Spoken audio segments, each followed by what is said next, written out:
हरे कृष्णा।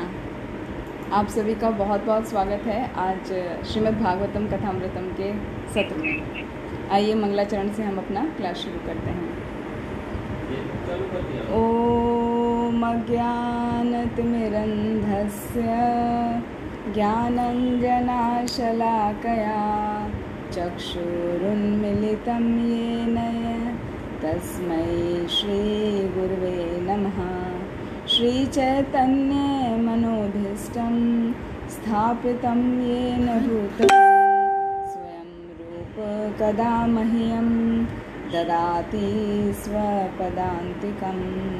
वन्देऽहं श्रीगुरो श्रीयुतपदकमलं श्रीगुरुं वैष्णवांश श्रीरूपं साग्रजातं सहगणरघुनाथान्वितं तं सजीवं साद्वैतं सावधूतं परिजनसहितं कृष्णचैतन्यदेवं श्रीराधा कृष्णपादान् सहगणललिता श्रीविशाखान्वितांश। हे कृष्ण करुणा सिंधो दीनबंधो जगत्पते गोपेश गोपिका कांत राधा कांत नमोस्तुते।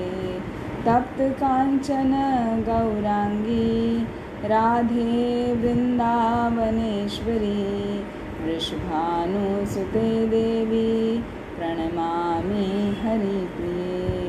वाञ्छाकल्पतरुभ्यश्च कृपा सिन्धुभ्येव च पतितानां पावनेभ्यो वैष्णवेभ्यो नमो नमः। नमो विष्णुपादाय कृष्णपृष्ठाय भूतले श्रीमते भक्तिवेदान्त स्वामिनिति नामिने। नमस्ते सारस्वते देवे गौरवाणी प्रचारिणे निर्विशेषशून्यवादी पाश्चात्यदेशतारिणे। जय श्री कृष्ण चैतन्य प्रभु नित्यानंदा श्री अद्वैत गदाधर श्रीवासादि गौर भक्त वृंद। हरे कृष्णा कृष्णा कृष्णा हरे हरे हरे राम राम राम हरे हरे। हरे कृष्णा कृष्णा कृष्णा हरे हरे हरे राम राम राम हरे हरे। ओम नमो भगवते वासुदेवाय। ओम नमो भगवते वासुदेवाय। ओम नमो भगवते वासुदेवाय। नारायणं नमस्कृत्यं नरं चैव नरोत्तमं देवीं सरस्वतीं व्यासं ततो जयमुदीरयेत्। नष्टप्रायेष्वभद्रेषु नित्यं भागवत सेवया भगवती उत्तमा श्लोके भक्तिर्भवति नैष्टिकीः। मूकं करोति वाचालं पंगुं लङ्घयते गिरिं यत्कृपातमहं वन्दे श्रीगुरुदीनतारिणं परमानन्दमाधवं श्रीचैतन्येश्वरम्। हरे कृष्णा। वंस अगेन आप सभी का बहुत बहुत स्वागत है। हमारा चतुर्थ स्कंद चल रहा है और पिछली बार हमने 8वां अध्याय संपूर्ण किया था और आज 9वां अध्याय लेंगे। तो जो पिछली बार हमने देखा था, पिछली बार ध्रुव महाराज की कथा शुरू हुई थी। ध्रुव महाराज की कथा का छोटा सा फ्लैशबैक आपको देंगे जिससे उसके कंटिन्यूएशन में आपको आएगा कि पिछली बार क्या था। तो ध्रुव महाराज 5 वर्ष के बच्चे हैं। वो एक बार अपने पिता की गोद में बैठना चाहते थे अपने भाई को देखकर। उनका भाई उत्तम पिता की गोद में बैठा हुआ था। तो उनकी इच्छा हुई कि वो भी अपने पिता की गोद में बैठें। तो उनकी जो वे माता हैं उन्होंने मना कर दिया कि तुम अपने पिता की गोद में नहीं बैठ सकते। कारण बताया, क्योंकि तुमने मेरे गर्भ से जन्म नहीं लिया है इसलिए तुम नहीं बैठ सकते। तो यदि तुम्हें मेरे अपने पिता की गोद में बैठना है तो मेरे गर्भ से तुम्हें जन्म लेना होगा। तो ऐसे अपशब्द सुनकर वो रोते हुए वहाँ से चले गए, अपनी माता सुनीति के पास आए और उनको जब ये बताया तो माता सुनीति ने कहा कि यदि तुम अपने पिता की गोद में बैठना चाहते हो या अपने पिता की गोद से भी बड़ी गोद, अपने प्रपिता की गोद में भी बैठना चाहते हो, तो उसका मात्र एक ही उपाय है कि तुम्हें भगवान नारायण के शरण में जाना होगा। तो वहाँ पे एक बहुत सुंदर श्लोक आया था कि आराधय अधोक्षज पाद पद्मम। जो वो अधोक्षज हैं, जो भगवान नारायण हैं, जो भगवान विष्णु हैं, उनकी शरण में, उनके चरणों की जो आराधना करता है वो किसी भी सुख को प्राप्त कर सकता है। तो अपने द्वेष को त्याग कर, अपनी माँ के प्रति, अपने भाई के प्रति जो तुम्हारे मन में द्वेष की भावना आ गई है, तो उसको त्याग करके तुम भगवान की शरण में जाओ। भगवान तुमको ज़रूर उससे भी बड़ा गोद या उससे भी बड़ा पद की प्राप्ति होगी जो भगवान देंगे। और फिर हमने देखा था कि वहाँ पे जब वो वन में चले गए तो नारद जी आए। नारद जी ने उनको प्रलोभन देने का बहुत कोशिश किया, उनको उनका खरापन जांचने के लिए कि उनका अपना डिटर्मिनेशन कितना है। तो वो जांचने के लिए नारद जी ने बोला कि अभी आप छोटे बच्चे हो, अभी आपकी खेलने खाने की उम्र है, अभी आपका तपस्या करने का उम्र नहीं है, तो अभी आप घर जाओ, जब बड़े हो जाओगे तब आप ये करना सब।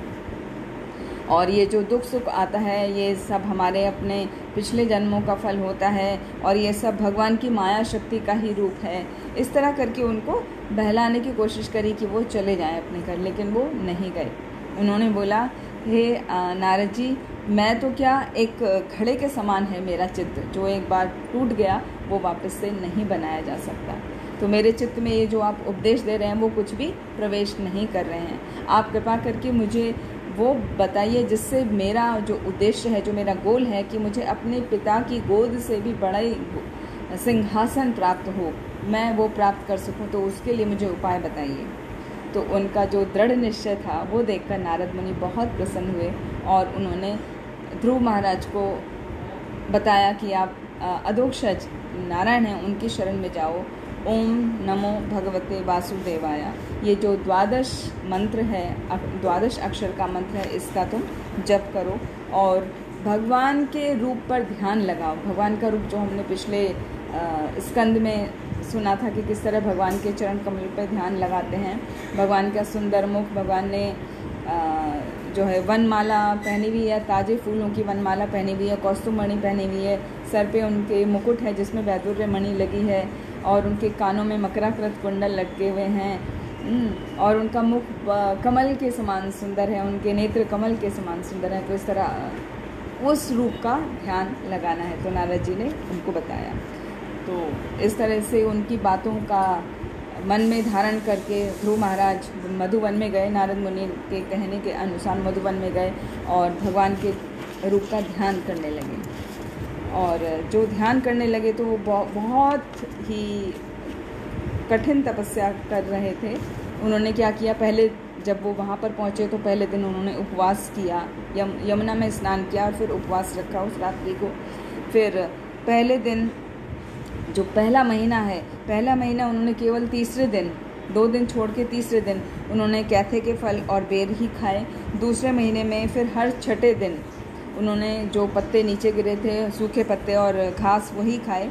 और तीसरे महीने में और 3 दिन और छोड़ के 9वें दिन थोड़ा पानी ही पिया और भगवान का भजन किया। और चौथे महीने में उन्होंने केवल श्वास प्रश्वास, मतलब सांस लेते थे जो 12 दिन में लेते थे केवल एक बार, और उस पर नियंत्रण किया अपने सांसों पर, श्वास प्रश्वास की प्रक्रिया के द्वारा, जो हम प्राणायाम के नाम से जानते हैं। और फिर 5वें महीने में उन्होंने क्या किया, वो अपने श्वास प्रश्वास पर इतना नियंत्रण कर लिया कि वो एक पैर पर खड़े होकर भगवान का ध्यान करने लगे। और जब 5वां महीना पूरा हो गया तो क्या हुआ, उनके हृदय में भगवान प्रकट हो गए और उसकी वजह से भगवान के उनके हृदय में आने से वो इतने अधिक वजन के हो गए, बहुत अधिक भार हो गया उनका, तो उनका जो पैर का अंगूठा था वो जो पृथ्वी पर लग रहा था उससे पृथ्वी बहुत दब रही थी और ऐसा लग रहा था पृथ्वी को कि पृथ्वी डामाडोल हो रही है। जैसे उसमें उपमा आई थी कि एक नाव पे हाथी चढ़ जाए तो नाव कैसे डामाडोल होती रहेगी हाथी के चढ़ने से, तो इसी तरह पृथ्वी पूरी डामाडोल होने लगी ध्रुव महाराज के अंगूठे के भार से, क्योंकि उनके अंदर भगवान प्रकट हो चुके थे। और फिर छठे महीने में उन्होंने अपने शरीर के सभी छिद्रों को जब बंद कर लिया तो जो संपूर्ण वायुमंडल है उसमें हवा का प्रवाह रुक गया और उससे सभी देवताओं की सांस रुकने लगी, उनको घुटन महसूस होने लगी, वो बहुत ही बेहाल हो गए। तो जब वो बेहाल हो गए तो भगवान की शरण में वो गए और भगवान की शरण में जाके उन्होंने प्रार्थना की कि हमको इस स्थिति से आप निकालिए। जब भगवान नारायण की शरण में गए तो भगवान नारायण ने कहा कि आप भयभीत मत हो, मेरा भक्त ध्रुव मेरी तपस्या कर रहा है, तो ये उसकी वजह से हो रहा है, कोई प्रलय नहीं आई है, तो मैं उसके पास जाऊंगा और उसको ऐसा करने से मना करूंगा क्योंकि उसकी तपस्या पूरी हो चुकी है। तो आप चिंता मत करो, अभी ये तुम इस तरह की आपदाओं से मुक्त हो जाओगे। तो हमने यहाँ तक पिछली बार सुना था। तो आज उसके आगे शुरू होता है जब भगवान नारायण से देवताओं ने ये आश्वासन प्राप्त कर लिया कि भगवान उनके पास जाके ध्रुव के पास जाके उनकी तपस्या को रोक देंगे, और तो उन्होंने सभी देवता बहुत प्रसन्न हो गए। उन्होंने भगवान को प्रणाम किया, उनकी परिक्रमा की और अपने अपने घर को वापस लौट गए। और फिर भगवान विष्णु अपने गरुड़ पर सवार हुए, गरुड़ पर, और अपने प्रिय भक्त ध्रुव को देखने के लिए वो मधुवन पहुँचे। और मधुवन में जब भगवान पहुँचे तो क्या हुआ, उससे पहले ध्रुव भगवान की छवि को अपने हृदय में देख रहे थे। वही छवि जो अभी बताई थी कि वो भगवान का सुंदर मुख है, उनका सुंदर शरीर है, उनका चरण कमल है, वो पूरा ध्यान कर रहे थे अपने हृदय में भगवान का। तो जैसे ही भगवान वहाँ पर पहुँचे तो जो उनका ध्यान है वो सहसा टूट गया और अब जो भगवान की छवि वो अपने हृदय में देख पा रहे थे वो दिखाई देनी बंद हो गई। तो वो एकदम से परेशान हो गई, भगवान के जो मैं दर्शन ले रहा था वो कहाँ गया, वो रूप भगवान का कहाँ गया। तो वो परेशान होकर उन्होंने एकदम अपने आंखें खोल दी। तो जब आंखें खोली तो उन्होंने सामने देखा, जो रूप वो अंदर देख रहे थे वो ही भगवान सामने उनके खड़े हैं, वही रूप सेम टू सेम जो उन्होंने अपने हृदय में भगवान का दर्शन लिया था। तो जब ऐसा देखा तो वो भगवान के सुंदर रूप को देखकर बहुत ही प्रसन्न हो गए और डंडे की तरह गिरकर उनको दंडवत प्रणाम किया, साष्टांग प्रणाम किया भगवान को। और उनको देख के वो इतना सुख महसूस कर रहे थे ध्रुव वहाँ पर कि उनको समझ नहीं आ रहा था वो क्या करें, बस उनको देखे जा रहे हैं, भगवान को इतना ध्यान पूर्वक देख रहे हैं। तो ऐसा लग रहा है जैसे वो अपने नेत्रों से उनका दर्शन कर रहे हैं, उनको आस्वादन कर रहे हैं, उनका जो सुंदर मुख मंडल है उसको पी रहे हैं। और ऐसा लग रहा था कि अपने मुख से भगवान के चरण कमलों को चूम लेंगे और अपनी भुजाओं से भगवान का आलिंगन कर लेंगे। वो इतने भाव विभोर हो रहे थे ध्रुव महाराज। लेकिन उनका मन हुआ कि मैं जो भाव मेरे अंदर आ रहा है मैं उसको कैसे प्रकट करूं। मैं भगवान के बारे में कुछ प्रार्थनाएं कहना चाहता हूं, कुछ उनको ग्लोरीफाई करना चाहता हूं, हाँ, कुछ उनके अच्छे बातों को स्तुतियाँ के रूप में गाना मैं चाहता हूँ। लेकिन मैं क्या करूँ, मैं एक छोटा बच्चा हूँ, मैंने अभी तक ना तो स्कूल में जाके व्याकरण सीखी है, ना मुझे भाषा का ही कोई ज्ञान है, तो मैं किस तरीके से ये भगवान का गुणगान करूँ। तो ऐसे सोचकर उनका मन बहुत निराश हो गया। और वो जब निराश हो गए तो भगवान क्या है, भगवान तो सबके हृदय में स्थित हैं। भगवद गीता में आता है 18वें अध्याय में 18.61 में, ईश्वर सर्वभूतानां हृदय देशे अर्जुन तिष्ठति। भगवान अर्जुन को बता रहे हैं कि ईश्वर सभी प्राणियों में उनके हृदय में विराजमान हैं। तो ध्रुव के हृदय में जो भगवान विराजमान है वही तो सामने खड़े हैं। तो वो उनकी ध्रुव की ऐसी स्थिति देखकर वो तुरंत समझ गए कि उनको बहुत उलझन हो रही है कि वो प्रेयर्स गाना चाहते हैं, वो बोलना चाहते हैं, लेकिन वो कुछ बोल नहीं पा रहे हैं। और ध्रुव को जब कुछ नहीं आ रहा है तो वो सिंपल बस हाथ जोड़े खड़े हैं और भगवान को निहार रहे हैं, देख रहे हैं। तो भगवान उनका ऐसा स्थिति देखकर उनके मन की बात को समझ गए कि वो मेरी स्तुतियाँ गाना चाह रहे हैं। तो अहेतु की कृपा दिखाते हुए भगवान ने अपना शंख, जो उनका पांचजन्य शंख है, ध्रुव के सिर से, मस्तक से छुआ दिया।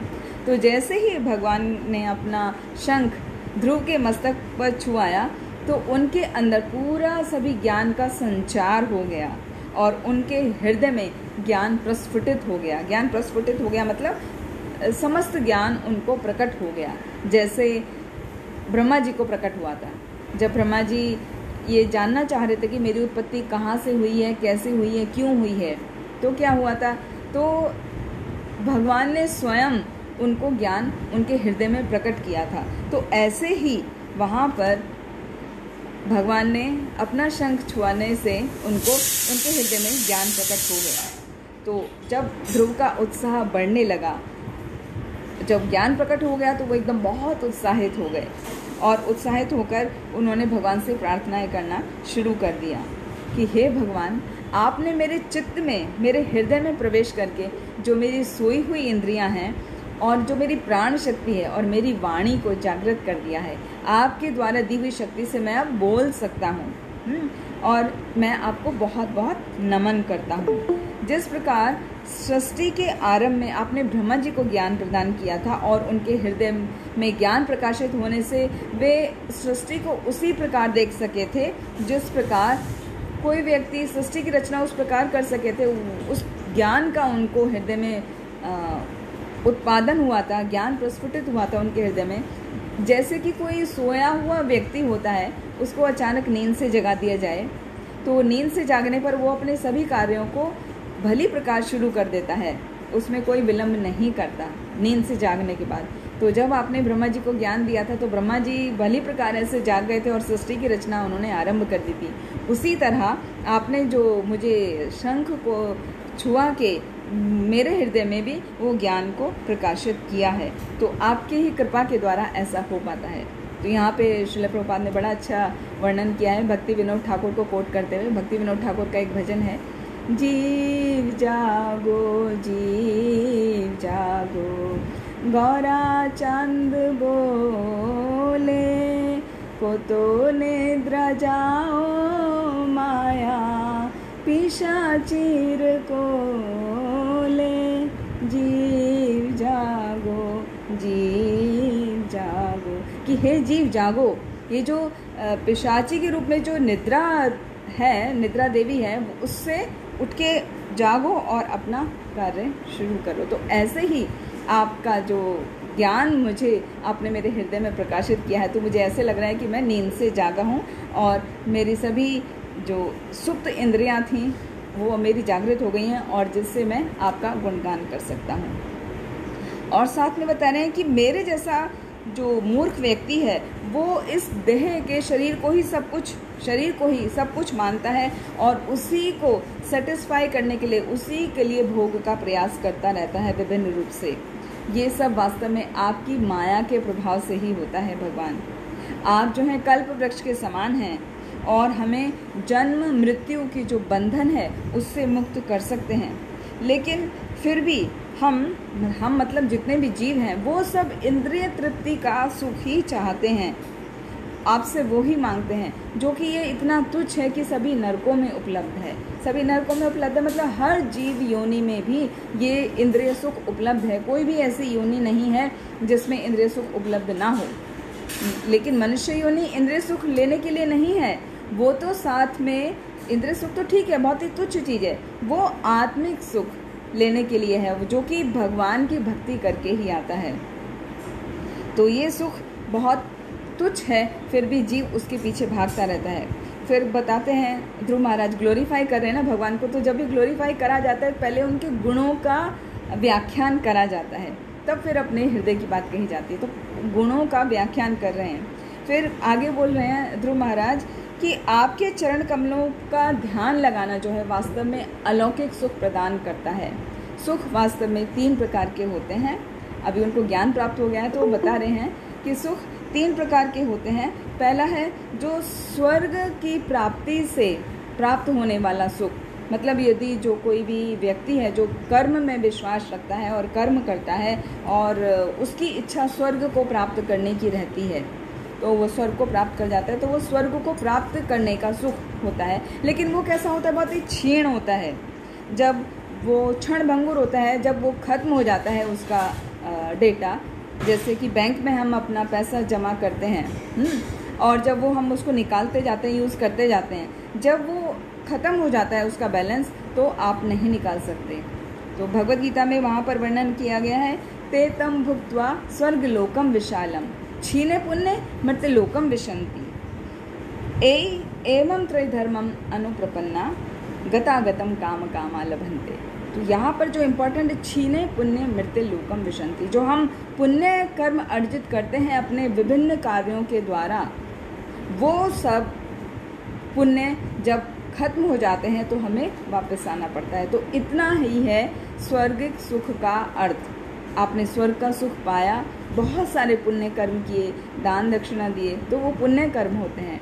तो पुण्य कर्म करके सिर्फ आपको ज़्यादा से ज़्यादा स्वर्ग की प्राप्ति होती है, और जब वो पुण्य कर्म आपने भोग लिए, पूरे खत्म हो गए, फिर से वापस आना पड़ता है। तो ये एक प्रकार का हो गया स्वर्गिक सुख, जो स्वर्ग की प्राप्ति से प्राप्त होता है। दूसरा सुख है ब्रह्मानंद का सुख। ब्रह्मानंद का सुख क्या है कि जो व्यक्ति अपने आप, जो आपका जो एफल्जेंस निकलता है, जो आपका तेज निकलता है, हाँ, उसमें आपके निराकार रूप के एफल्जेंस में वो प्रवेश करना चाहता है, उसमें विलीन होना चाहता है और उसको उस सुख की आकांक्षा करता है।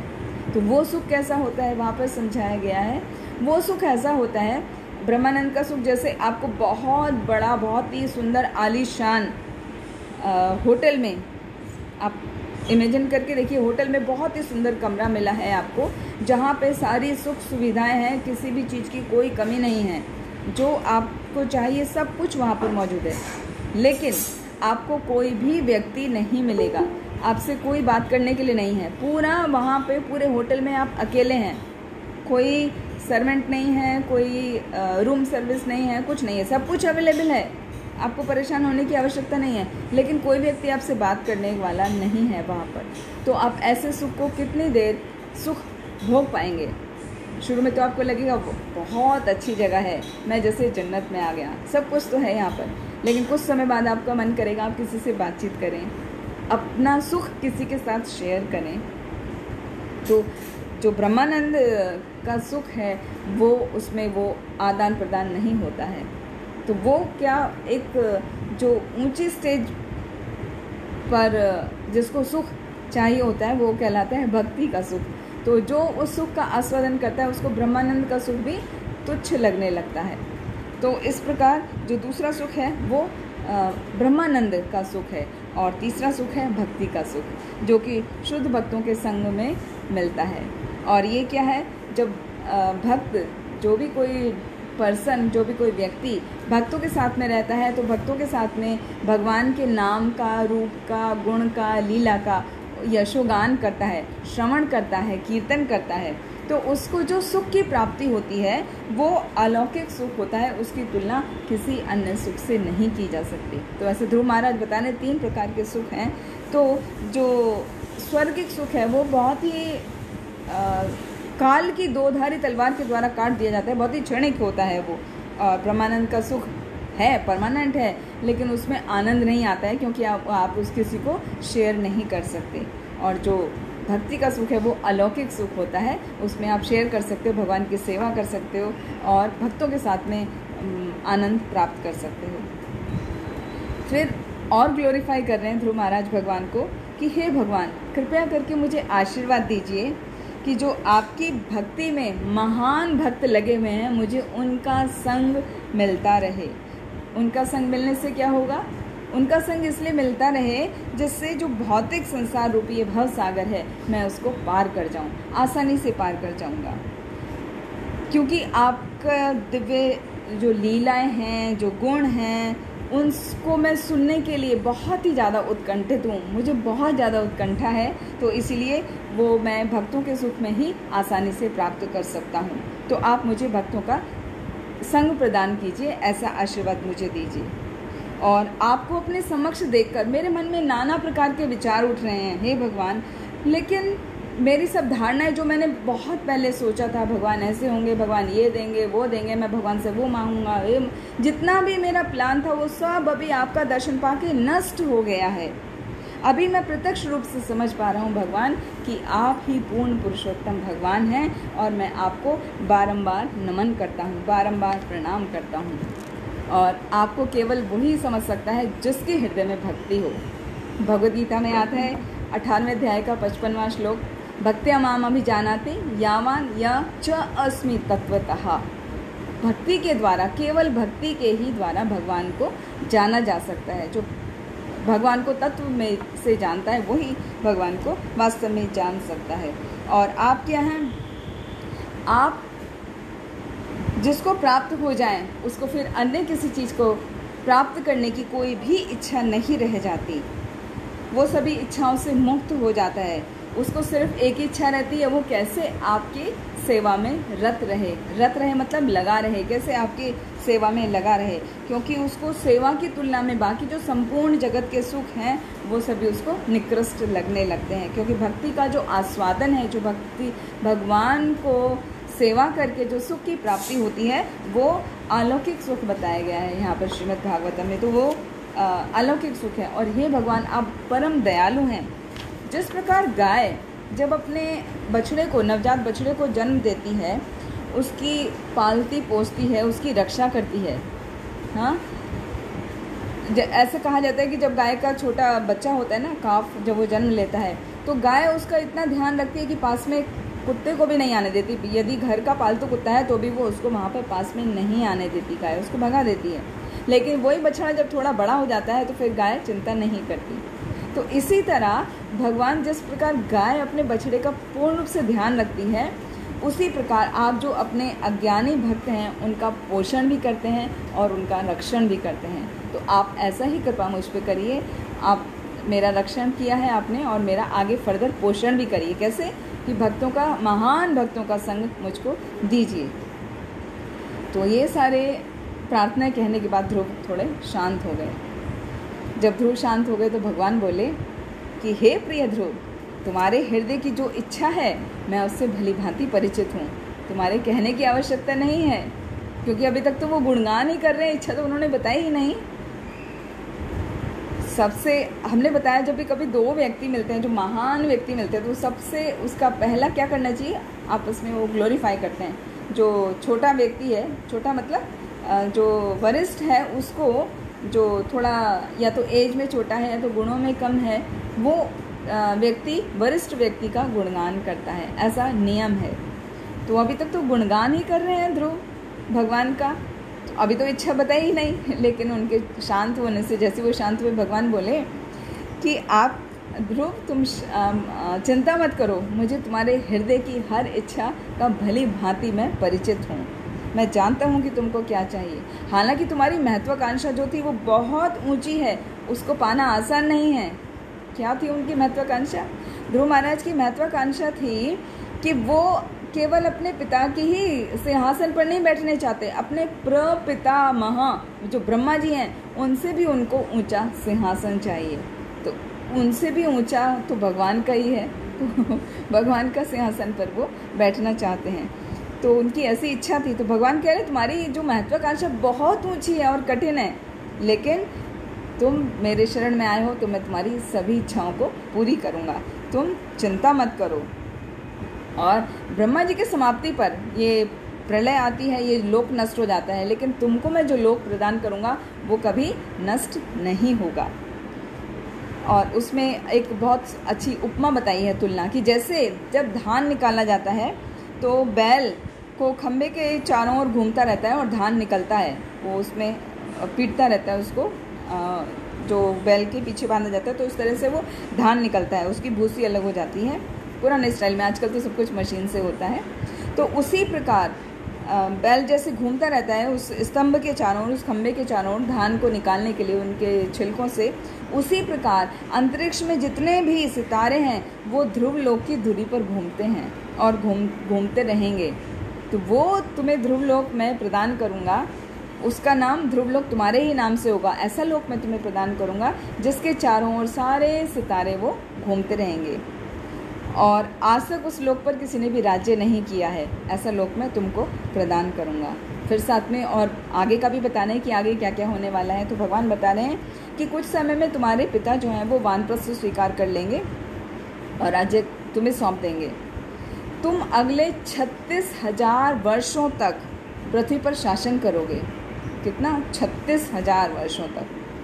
लेकिन इतना लंबा समय व्यतीत करने के बाद भी ना तो तुम कभी वृद्ध होगे और ना ही तुम्हारी कोई भी इंद्रियां क्षीण होंगी। मतलब तुम्हारी आँखें, कान, नाक, स्पर्श इंद्रियां सब कुछ बराबर वैसे ही काम करती रहेंगी जैसे अभी हैं एकदम। फिर तुम्हारे राज्यकाल के दौरान क्या होगा? शिकार खेलते हुए तुम्हारा जो भाई है उत्तम, वो एक दिन जाएगा हिमालय पर्वत की तरफ शिकार करने के लिए और वहाँ पर वो मारा जाएगा। और उसके शोक में उसकी जो माता है सुरुचि है उसको खोजने के लिए जाएगी और वहाँ पे जो दावानल अग्नि लगी होगी, दावानल अग्नि बोलते हैं जो वन में अग्नि अपने आप लग जाती है, किसी के द्वारा लगाई नहीं जाती। जब वो घर्षण होता है बांस के पेड़ों के बीच में तो वो अग्नि अपने आप जल जाती है, तो उसको बोलते हैं दावाग्नि। और एक बार दो पेड़ों के बीच में अग्नि जल गई तो वो अग्नि से समस्त पूरा वन के वृक्ष जल जाते हैं, तो उसको बोलते हैं दावाग्नि। तो वो दावाग्नि में तुम्हारी जो माता है, विमाता जो उत्तम की माता है सुरुचि, वो जल जाएगी, उसकी मृत्यु हो जाएगी। और तुम अपने शासन काल में बहुत महान यज्ञ को संपन्न करोगे, विशाल धन संपदा दान में दोगे।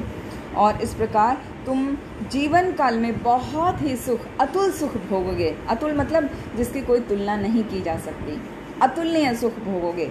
ऐसा सुख जिसे किसी ने भी आज तक नहीं भोगा है। और जब तुम्हारी मृत्यु होगी तब तुम्हें मेरा स्मरण रहेगा, जैसे कि सभी भक्तों की इच्छा होती है। श्रीमद् भागवतम में बताया गया है, अंते नारायण स्मृति।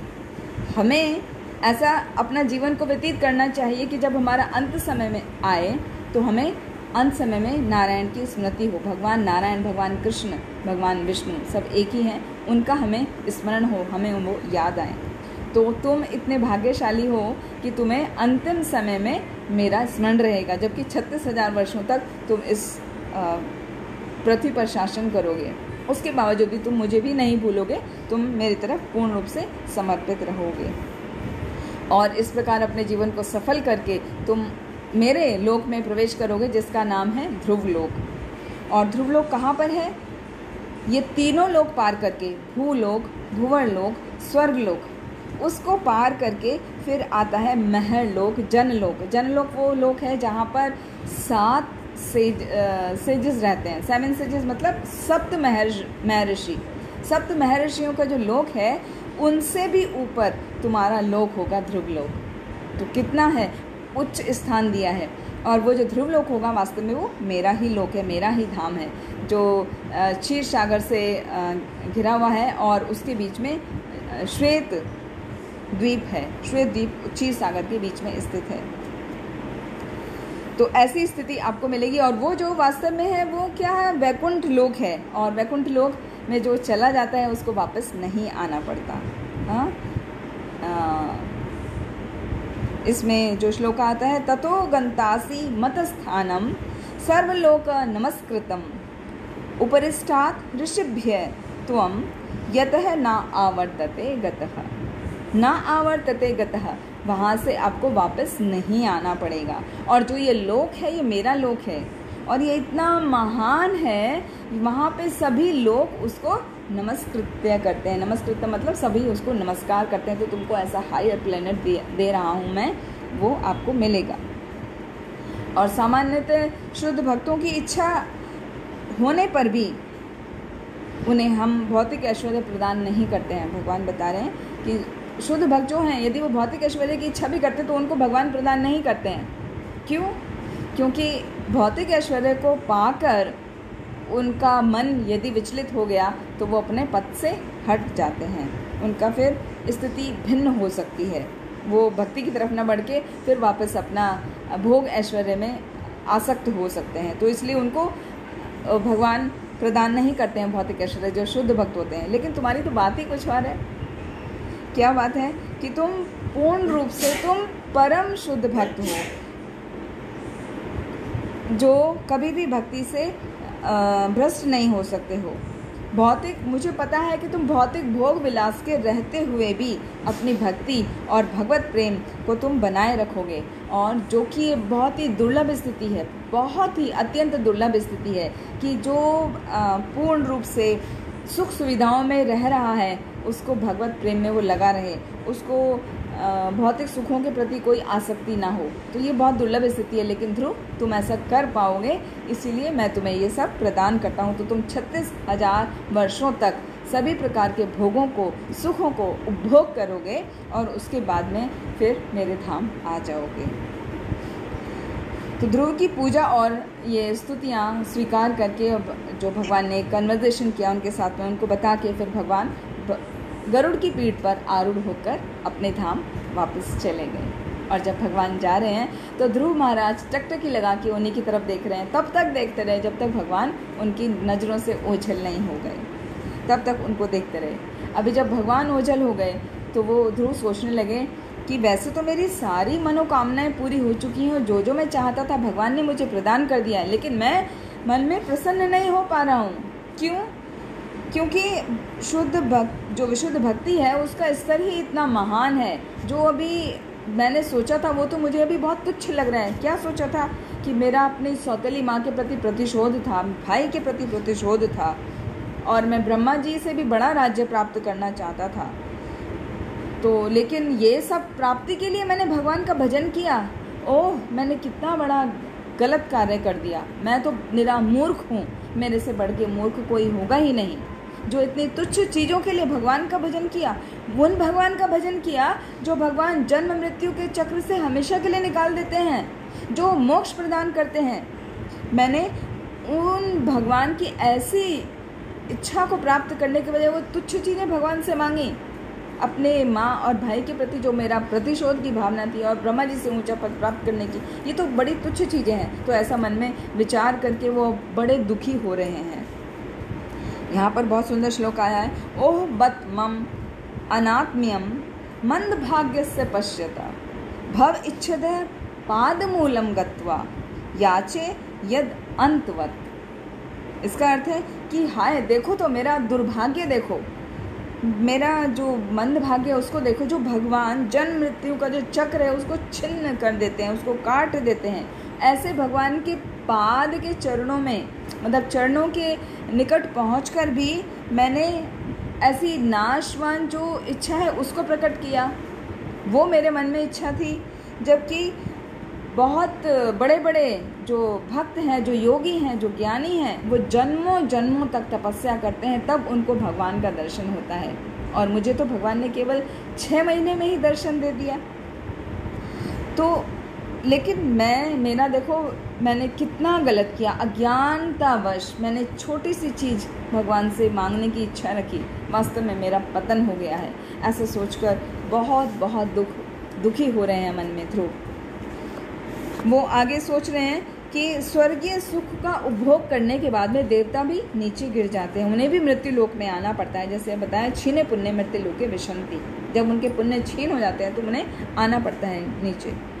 और जो इसीलिए जो देवता होते हैं वो वैकुंठ में जाने वालों से द्वेष करते हैं, क्योंकि वैकुंठ में जो जाता है, वैकुंठ क्या है, भगवान का धाम है, वो वापस नहीं आता। लेकिन जो देवताओं के धाम को जाते हैं वो वापस आना पड़ता है उन्हें। तो वो उन्हीं देवताओं ने ऐसा लगता है कि मेरी बुद्धि को भ्रष्ट कर दिया, इसीलिए मैं ऐसे ही तुच्छ चीज़ों को मांगने की मैंने इच्छा जाहिर करी। ऐसा लगता है कि मैं नारद मुनि का जो उपदेश है उसका ठीक से पालन नहीं कर सका। तो उनको बहुत ही आत्मग्लानि हो रही है, वो बहुत ही परेशान हो रहे हैं। और क्या सोच रहे हैं साथ में कि मोहवश मेरी दृष्टि जो है वो द्वंद्व से, द्वेष से दूषित हो गई थी, जो मैं उनको अपना शत्रु मानने लगा था।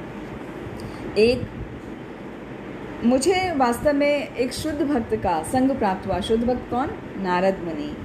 हाँ, उनके निर्देश में मैंने भगवान का भजन किया और उसके एज अ रिजल्ट, फलस्वरूप मुझे भगवान का दर्शन प्राप्त हुआ। फिर भी मैं संतुष्ट नहीं हो पा रहा हूँ। क्यों? क्योंकि मैंने भगवान से भक्ति और सेवा मांगने के स्थान पर क्या मांगा? उनसे प्रसिद्धि और ख्याति ही मांगी, कि मेरी भौतिक प्रसिद्धि हो और ख्याति हो। मैं वास्तव में निर्धन मूर्ख उस मूर्ख निर्धन व्यक्ति के समान हूँ जिसको महाराज प्रसन्न हो जाए तो महाराज कहें अपने मन चाहे वस्तु मांग लो। तो ऐसा सौभाग्य मिलने पर वो जो मूर्ख व्यक्ति होता है वो क्या मांगेगा? टूटे हुए चावल के कुछ नहीं मांगेगा, या कहेगा कि मुझे 1 बोरा चावल दे दो या 4-5 क्विंटल चावल दे दो कि मेरा जीवन बसर हो जाएगा। बस उतना मांगेगा जो मूर्ख व्यक्ति होगा। राजा ने यदि उसको बोला तुम जो चाहो मैं तुम्हें देने के लिए तैयार हूँ, बोलो क्या, मुँह मांगा इनाम देने को तैयार हूँ। तो लेकिन जो मूर्ख व्यक्ति होगा वो उतना ही मांगेगा। तो ध्रुव महाराज जैसे बड़ा पश्चाताप कर रहे हैं कि मैं कितना निरा मूर्ख हूँ, मैंने चावल के छोटे छोटे कणों के लिए इतना बड़ा, भगवान ने मुझको सम्राट स्वरूप सब कुछ मुझे दे सकते थे, मुझे जन्म मृत्यु के चक्र से जो कि सबसे बड़ा दुख होता है, हाँ, भव सागर से बाहर निकलना, उससे मुझे निकाल सकते थे और मैंने वो नहीं मांगा। हाय हाय, मैंने कितना मेरा कितना द्वेष बुद्धि थी। तो वो अपना पश्चाताप कर रहे हैं। लेकिन वो जानते हैं ध्रुव कि भगवान चाहते तो मुझे अपने साथ ले जाते। उन्होंने जो मुझे 36,000 साल तक पृथ्वी पर आधिपत्य करने का जो निर्देश दिया है, वास्तव में उसके पीछे भी कुछ ना कुछ उनका प्लान होगा, कुछ इच्छा होगी भगवान की। तो वो मेरे द्वारा पृथ्वी का शासन करवाना चाहते हैं, तो मुझे वो स्वीकार कर लेना चाहिए। तो ऐसा सोचकर वो थोड़ा शांत हो गए, क्योंकि उनको अब तो पूरा ज्ञान हो चुका है कि भगवान जो करते हैं वो अच्छे के लिए करते हैं। भगवान ने इतना सब मुझे दिया है और साथ में ये भी तो वरदान दिया है ना कि अंत समय मुझे नारायण स्मृति रहेगी, तुम मेरा स्मरण कर पाओगे और तुम्हें कभी किसी चीज़ की कोई कमी नहीं होगी। बहुत यज्ञों को करोगे, बहुत दान दक्षिणा करोगे, बहुत तरह तरह की तुम भौतिक ऐश्वर्य की प्राप्ति करोगे। तो वो सब भगवान की इच्छा है, तो ठीक है, मैं उसको स्वीकार कर लेता हूँ। तो ऐसा सोच के वो घर लौटने के लिए चल पड़े। और जब वो घर की तरफ चल पड़े हैं तो इतने में ही एक संदेशवाहक, जो राजा उत्तानपाद का संदेशवाहक है, वो उनको आके ध्रुव के घर लौटने की सूचना देता है कि ध्रुव जो हैं उनकी तपस्या पूरी हो चुकी है और अभी वो घर वापस आना आ रहे हैं।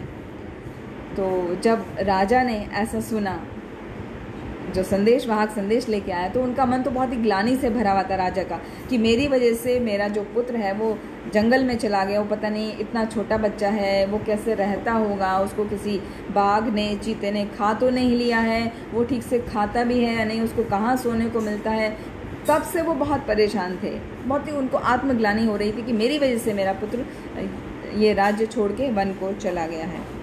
लेकिन जब संदेशवाहक ने उसको ये समाचार दिया, राजा को ये समाचार दिया, तो सुन के बहुत ही प्रसन्न हो गए। पहले तो उन्हें लगा ये ठीक भी बता रहे हैं कि नहीं, क्या ये सच हो सकता है, तो ऐसे असमंजस में पड़े हैं। लेकिन नारद जी आए थे और नारद जी ने बताया था, पिछले एपिसोड में हमने सुना था, नारद जी बता के गए थे कि तुम्हारा पुत्र वापस आएगा, तुम पश्चाताप मत करो, परेशान मत हो। जब नारद जी बता के गए थे तो उन्हें याद आया कि हाँ, नारद जी ने मुझे आश्वासन दिया था कि ध्रुव वापस आएगा। तो ये सोच के उनका मन प्रसन्न हो गया, राजा उत्तानपाद का मन प्रसन्न हो गया और उन्होंने तुरंत अपने गले में जो बहुमूल्य मणियों का हार था वो उतार के उस संदेशवाहक को दे दिया। और सभी अपने घर के वरिष्ठ जन जितने भी थे, ब्राह्मण, मंत्री, अधिकारी, बंधु बांधव, सबको साथ ले लिया और सब चलने लगे कहाँ, ध्रुव को लाने के लिए, ध्रुव को रिसीव करने के लिए कि हम ध्रुव को लेकर आएंगे। तो बहुत ही भव्य तरीके से, वो राजपुत्र है ना, साधारण तो नहीं है, साधारण बच्चा नहीं है, राजपुत्र है, राजकुमार है। तो उसको लाने के लिए बहुत ही शान के साथ में बड़ा समारोह उन्होंने एकत्र किया। और राजा जब अपने रथ पे आरूढ़ हो गए और उस भव्य जुलूस के साथ में बाहर निकल पड़े, और जो ब्राह्मण हैं वो सभी क्या, शंख बजा रहे हैं, मंत्रोच्चारण कर रहे हैं, कोई नगाड़े बजा रहे हैं, बांसुरी बजा रहे हैं, शंख बज रहे हैं, बहुत तरह के जितने भी वाद्य हैं वो सभी जो संगीतज्ञ हैं उन्होंने ले लिया और सभी वो उनका गायन करते हुए जा रहे हैं। तो बहुत ही सुंदर वातावरण हो गया है। और एक पालकी में सुनीति और सुरुचि अपने छोटे पुत्र उत्तम के साथ में बैठे हुए हैं, और ये वो भी इस तरीके से जा रहे हैं जैसे एक वैष्णव की माता को जाना चाहिए। मतलब बहुत ही भव्य तरीके से वो जा रहे हैं ध्रुव का स्वागत करने के लिए। और जब वो काफ़ी आगे पहुंच गए तो उन्होंने दूर से देखा राजा ने कि ध्रुव आ रहा है। तो जैसे ही उन्होंने ध्रुव को देखा वो तुरंत अपने रथ से उतर गए और स्नेहपूर्वक वो उसकी तरफ दौड़ पड़े। ये नहीं कि वो आएगा तभी रथ से उतरेंगे, जैसे ही पुत्र को देखा रथ से उतर गए और स्वयं दौड़ पड़े उसके स्वागत करने के लिए। और जैसे ही वो पास में पहुँचे, लंबी लंबी सांसें भरते हुए उन्होंने ध्रुव को गले से लगा लिया। और जब वो ध्रुव को उन्होंने गले से लगाया राजा उत्तानपाद ने, तो वो महसूस कर सके कि ध्रुव का जो शरीर है उसमें परिवर्तन आ चुका है। क्यों परिवर्तन आ चुका है? ऐसा क्या हो गया 6 महीने में? क्योंकि भगवान ने दर्शन दिए ना ध्रुव को, तो भगवान ने दर्शन दिया और साथ में उनको सारा ज्ञान भी आ गया है, तो उसी हिसाब से उनका देह परिवर्तित हो गया है। तो उनको बहुत आनंद की अनुभूति हुई। राजा को अपना पुत्र ध्रुव को गले लगाते हुए बहुत आनंद हो रहा है और उनके आँखों से प्रसन्नता की वजह से ठंडे आंसू आ रहे हैं। जब हम कभी दुख में रोते हैं तो हमारे आंखों से गर्म आंसू आते हैं, गरम गरम, कभी आप महसूस कर सकते हैं। जब आप दुखी होते हैं तो आप अपने आंसू को छू के देखिए तो वो ठंडे होते हैं और नमकीन गर्म होते हैं। जब हम दुखी होते हैं तो आंसू गर्म होते हैं और नमकीन होते हैं। और जब हम खुश होते हैं, खुशी के आंसू जो आते हैं वो ठंडे होते हैं, वो कभी भी गर्म नहीं होते हैं। तो वो ठंडे आंसू आ रहे हैं उत्तानपाद को और वो अपना पुत्र जो ध्रुव है उसका सिर सूंघ रहे हैं बार बार। और इस तरह उनके प्रेम से विहल होकर ध्रुव का पूरा अभिषेक हो गया, पूरा मतलब वो नहा गए, इतने उनके अश्रु से, उनके प्रेम भरे अश्रुओं से वो नहा गए। फिर उसके बाद ध्रुव ने अपने पिता को प्रणाम किया, क्योंकि वो तो आते ही उसको गले लगा लिए ना और चूमने लगे उसका सिर। फिर ध्रुव ने पिता को प्रणाम किया और आपस में दोनों ने कुशल क्षेम एक दूसरे को पूछी कि सब कुशल मंगल है ना। फिर ध्रुव दोनों माताओं के पास आए और पहले उन्होंने सुरुचि को प्रणाम किया। सुरुचि कौन? उत्तम की माता, जिन्होंने उनको बोला था कि तुम्हें यदि अपने पिता की गोद सिंहासन पर बैठना है, गोद में बैठना है, तो मेरे गर्भ से जन्म लेना होगा। तो वहाँ पर लेकिन सुनीति ने उनको जाने से पहले बताया था कि बेटा मन में किसी प्रकार का द्वेष मत लाना, वरना द्वेष रख के यदि भगवान की उपासना करोगे, भगवान की आराधना करोगे तो वो कभी भी पूरी नहीं होगी। तो सबसे पहले अपना द्वेष निकाल दो। तो वो बात ध्रुव ने यहाँ पर भी अपने व्यवहार के द्वारा दिखाई।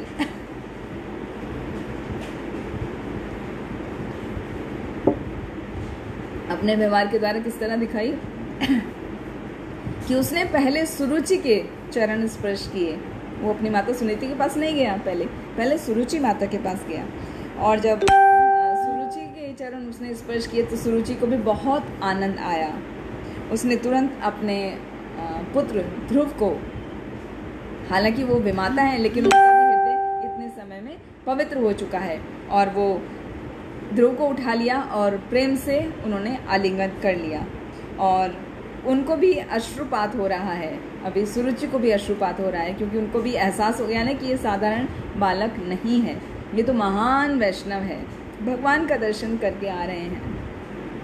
तो उनको आशीर्वाद दिया कि हे पुत्र तुम चिरायु हो। चिरायु मतलब बहुत लंबी आयु हो तुम्हारी। वो तो भगवान पहले ही आशीर्वाद दे चुके हैं, 36,000 वर्ष उनकी आयु। तो चिरायु माँ का भी आशीर्वाद मिल गया। यहाँ पर एक भागवतम का बहुत सुंदर श्लोका है, श्लोका नंबर ये 4th स्कंद का 9वां अध्याय चल रहा है, उसका 47 श्लोका। यस्य प्रसन्नो भगवान गुणे मैत्र्या आदिभिर्हरि तस्मै नमन्ति भूतानि निम्नम आप इव स्वयं। इसका अर्थ है, बहुत सुंदर श्लोक है, इसको समझिए क्या मतलब है इसका, कि यस्य प्रसन्नो भगवान, जिससे भगवान प्रसन्न हो जाते हैं, गुणे मैत्रेय आदि भी हरि, उसके गुणों से और उसका जो आचरण है, जो मैत्रीपूर्ण आचरण है भगवान के प्रति, उसमें अनेक गुण उत्पन्न हो जाते हैं जिससे भगवान प्रसन्न हो जाते हैं उससे। और उसका क्या होता है, तस्मै मतलब उस व्यक्ति को, नमन्ति भूतानि, जितने भी जीव हैं सभी उसको प्रणाम करते हैं, सभी उसको आदर देते हैं। किस प्रकार, निम्नम आप इव स्वयं, जैसे जो जल का प्रवाह होता है वो ऊंचे से नीचे की तरफ होता है, हमेशा जल ऊंचे प्रवाह से नीचे की तरफ अपने आप आता है, अपने आप बहता है, उसके लिए आपको टुल्लू पंप लगाने की ज़रूरत नहीं होती, अब बोरिंग मोटर लगाने की ज़रूरत नहीं होती कि पानी ऊपर चढ़ाना है। चढ़ाने के लिए आपको मोटर की ज़रूरत है, लेकिन ऊपर से नीचे पानी आ रहा है, वो उसका स्वभाव है, अपने आप आता है। निम्नम आप इव स्वयं। तो जिस प्रकार पानी ऊपर से नीचे की तरफ अपने आप बहता है, उसी प्रकार जिसने भगवान को प्रसन्न कर लिया तो उसको सभी जीवात्माएं जो हैं वो अपने आप आदर प्रदान करती हैं। तो ध्रुव महाराज ने भगवान को प्रसन्न किया तो वो उससे अभी सुरुचि भी आदर प्रदान कर रही हैं, उनके पिता भी आदर प्रदान कर रहे हैं, जो कि पहले उनका कितना अपमान किए थे। अभी वो फिर आए किसके पास में? अपने भाई उत्तम के पास में। वो तो दोनों हम उम्र हैं, तो वो दोनों गले मिलके खूब उन्होंने टाइट हग किया और रो रहे हैं। दोनों एक दूसरे को मिस किए ना बहुत समय तक, तो आपस में गले मिलके वो बहुत रो रहे हैं और एक दूसरे के आंसुओं से दोनों एक दूसरे को भिगा देते हैं। फिर उसके बाद वो जाते हैं माता सुनीति के पास, जो उनकी अपनी माता हैं। सुनीति के पास जब जाते हैं तो माँ भी बहुत, सुनीति जो हैं वो बहुत ही ज़्यादा भाव विवल हो रही हैं अपने पुत्र को देखकर, और उन्होंने भी अश्रुओं के साथ में उनको पूरा पूरा भिगा दिया, उनका पूर्ण रूप से अभिषेक कर दिया। और इस तरह क्या हुआ, यहाँ पर वर्णन किया गया है कि भगवान प्रसन्न हो गए ध्रुव से, तो भगवान ने उनको जो आशीर्वाद दिया उसकी वजह से सेम काइंड ऑफ आशीर्वाद इनको भी मिला, उनकी माता को भी मिला। क्यों? क्योंकि वो जितने समय ध्रुव वहाँ जंगल में तपस्या कर रहे थे 6 महीनों तक, उनकी माँ जो सुनीति हैं वो अपना घर में रह के उनके कुशल मंगल के लिए, अपने पुत्र के संरक्षण के लिए, उनके कल्याण के लिए मंगल कामना करती हुई भगवान नारायण का हमेशा ध्यान करा करती थी कि उसका, मेरे पुत्र का कल्याण हो। अब उनका हमेशा आप भगवान संरक्षण कीजिए। तो केवल पुत्र को ही वरदान नहीं प्राप्त हुआ, उनकी माता को भी बहुत ही अच्छी स्थिति प्राप्त हो गई। उनको सभी लोग बहुत बुरी बुरी प्रशंसा करने लगे कि आपका पुत्र कितना भाग्यवान है और आप माता भी कितनी भाग्यवान है जो भगवान को वो प्रसन्न कर सके। तो इस तरह से उनको सेम स्तर का परम सिद्धि प्राप्त हो गई, उनकी माँ को भी, सुनीति को भी, जो ध्रुव को प्राप्त हुई।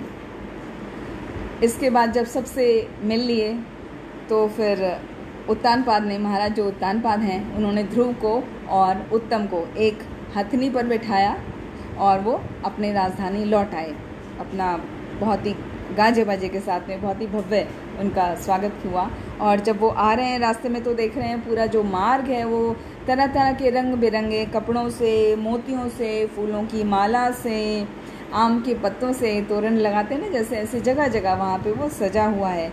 सारी सड़कें और चौराहों को साफ कर दिया गया और उसमें चंदन मिश्रित जल का छिड़काव किया गया। ऊपर से बहुत सारे अन्न, धान्य, फल, फूल आदि जगह जगह रखे गए उनके स्वागत के लिए।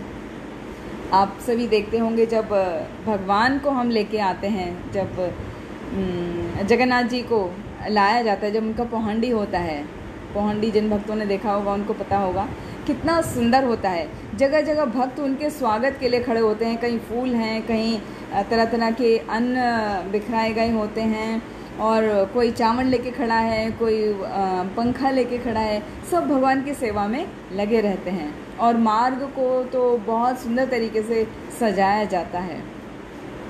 और जैसे अपना जो हम यात्राएं निकालते हैं, भगवान को रथ पे जब निकालते हैं तो वहाँ पर भी सेम ऐसे ही होता है। जगन्नाथ जी का तो अत्यंत भव्य होता है, वो तो समस्त विश्व देखता है, पूरे विश्व में उसका सीधा प्रसारण होता है। अभी जुलाई के महीने में जो आएगा जगन्नाथ रथ यात्रा, तो आप सभी उसका लाभ उठा सकते हैं, देख सकते हैं, बहुत ही सुंदर होता है। तो इस तरह जब ध्रुव आ रहे हैं, तो ध्रुव तो भगवान से मिल के आए ना, तो भगवान के भक्त हैं, तो इसी तरह भव्य स्वागत किया राजा ने, वो सब इंतजाम किया जो एक महान भक्त के आने पर किया जाता है। तो इस तरह ध्रुव की सवारी पर जो स्त्रियां हैं उन्होंने अन्न, दही, नव अंकुरित घास, फूल, वो सब उनके ऊपर वार फेर किए, उनको आशीर्वाद दिया इस तरीके से। और उसके बाद ध्रुव अपना महल में आ गए और कुछ समय तक वो महल में रहे। अपने पिता के साथ महल में रहने लगे। और जो संगमरमर की जो उनकी महल का वर्णन किया गया है कि जो महल की दीवारें हैं वो इतनी सुंदर मूल्यवान रत्नों से जड़ी हुई हैं, और जो वहाँ पे जो स्टैचू हैं, जो ब्यूटीफुल स्टैचू हैं, वो लेडी फॉर्म में हैं, स्त्री की फॉर्म में हैं वो स्टैचूज़। उनके हाथ में चमचमाते दीपक रखे हुए हैं और दीपक घी के जल रहे हैं। और कमरों के अंदर सारा सामान जो है वो सोने का बना हुआ है। जो बिस्तर हैं वो एकदम श्वेत मखमल के जैसे हैं। और जो महल के चारों ओर इर्द गिर्द बगीचे हैं, वहाँ पे जो वृक्ष हैं वो कहाँ से लाए गए हैं? स्वर्गलोक से लाए गए हैं। एकदम उत्तम क्वालिटी के वो वृक्ष लगाए गए हैं। और वहाँ पे जितने भी सरोवर हैं उनमें रंग बिरंगे कमल के फूल खिले हैं। हंस उसमें तैर रहे हैं और बहुत सारे पक्षियाँ वहाँ पर कलरव करते हैं। और वहाँ जो जाने की सीढ़ियाँ हैं सरोवर में, वो भी मरकत मणियों से जुड़ी हुई हैं। मतलब मरकत मणियाँ उसमें जड़ी हुई हैं। मरकत मणि कहते हैं एमरल्ड, हाँ, पन्ना। इतना खूबसूरती है, देखिए अभी आप लेने जाएंगे तो कितना महंगा मिलेगा आपको। और वहाँ पर उनके राज्य में उनके फर्श पर, उनकी सीढ़ियों पे ये मणियाँ लगी हुई हैं। तो इस तरह से उस राज्य में रहते हुए राजा ने अपने पुत्र ध्रुव का बहुत समय तक लालन पालन किया। जो जब तक बड़े हुए, जब वो वयस्क हो गए तो वो पूरा संतोष से भर गए और उन्होंने डिसाइड किया कि अब मेरा पुत्र इतना बड़ा हो गया है कि राज्य का भार संभाल सकता है। तो मंत्रियों के और ब्राह्मणों के परामर्श से उन्होंने ध्रुव को वो राज्य सिंहासन का भार सौंप दिया और खुद को वानप्रस्थ की तरफ जाने का स्वीकार किया। मतलब अभी वो वानप्रस्थ जाएंगे। तो वानप्रस्थ जाने के लिए क्या करते हैं? आत्म साक्षात्कार का प्रोसेस किया जाता है कि सेल्फ रियलाइजेशन, भगवान को किस तरह हमें समर्पित होना है, वो सब जान के उन्होंने वन में प्रवेश कर गए आत्म साक्षात्कार करने के लिए। फिर उनके जाने के बाद ध्रुव वयस्क हो चुके हैं, तो ध्रुव का विवाह हुआ। तो उनके 2 विवाह किए ध्रुव ने। पहला विवाह हुआ उनका प्रजापति शिशुमार की पुत्री भ्रमी से हुआ। उनसे 2 पुत्र हुए, एक का नाम कल्प और दूसरे का नाम वत्सर था। और फिर दूसरा विवाह कुछ समय के बाद में ईला नाम के जो वायुदेव हैं उनकी पुत्री का नाम है ईला से हुआ। उनसे उनको 2 संतान हुई। एक का नाम उत्कल है जो उनका पुत्र है, और एक दूसरी पुत्री हुई जो बहुत ही सुंदरी है, परम सुंदरी कन्या है। और अभी तक जो उनका भाई उत्तम है उसका विवाह नहीं हुआ था।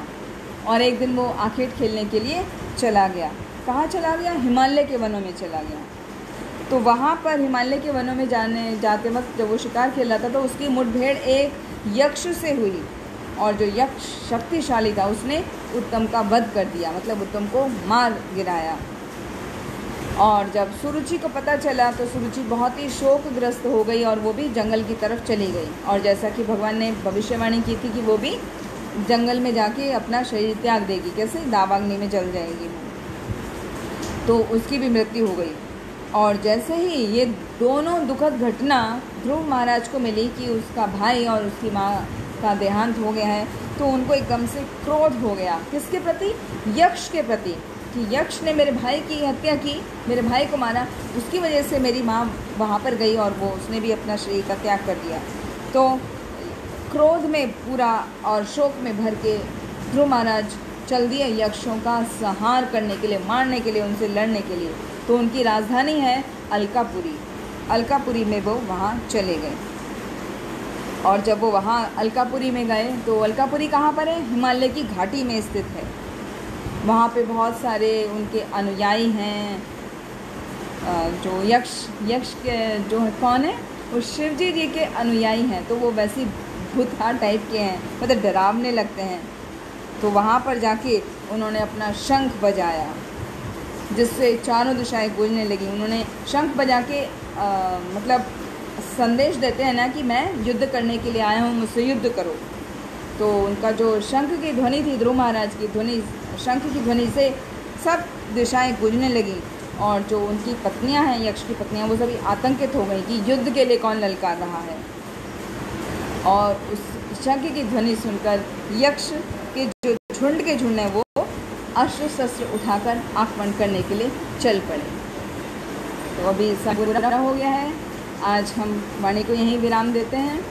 आज का चैप्टर इतना ही, आगे अगले सत्र में हम पूरा करेंगे। और ख़त्म करने से पहले हम देखते हैं कि हमने आज के एपिसोड में क्या क्या सीखा। आज के एपिसोड में हमने सबसे इम्पॉर्टेंट बात सीखी थी, यस्य प्रसन्नो भगवान गुणे मैत्र आदि फिर हरि तस्मै नमन्ति भूतानि निम्नम आप इव स्वयं। यहाँ पे हमने सीखा कि जो व्यक्ति भगवान को प्रसन्न कर लेता है अपने अच्छे गुणों के द्वारा, अपने मैत्री आचरण के द्वारा, जब भगवान उससे प्रसन्न हो जाते हैं तो सभी लोग उसका अपने आप आदर करते हैं।